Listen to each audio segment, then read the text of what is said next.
Hello my fellow Africans, langu jina ni Elisha Esau Kasunga. Siku ya leo nimekuja kudiskasi swala la Afrika na propaganda.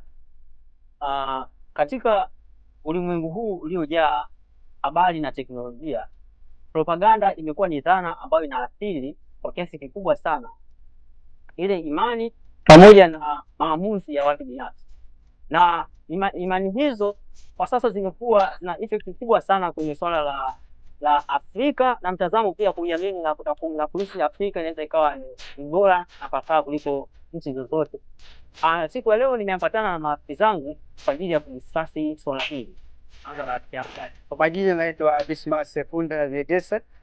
Katika siku ya leo katika hii zana ya propaganda imeweza kuathiri katika swala la mambo ya maamuzi ya jamii na pia imeweza kuathiri katika demokrasia yetu, hasa katika mtazamo wa jamii kiujumla. Propaganda imeweza kuathiri demokrasia na pia imeweza kuathiri umoja wa Afrika.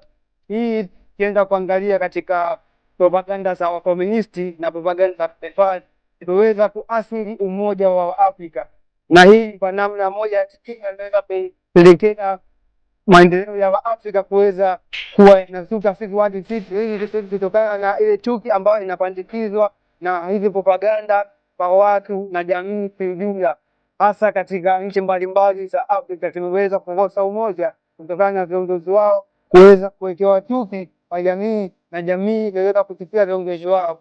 Leo hii imeambatana na wenzangu wameweza kuzungumzia swala la jinsi gani inaweza kuathiri viongozi na pia kushusha umoja na maendeleo ya Afrika.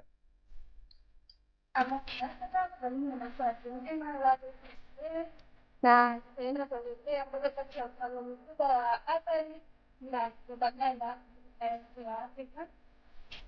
Nadhani hiki ni kitu Afrika haiwezi kusahau kutumia ya tarehe 20 mwezi wa 10 mwaka 2011 nchi ya Libya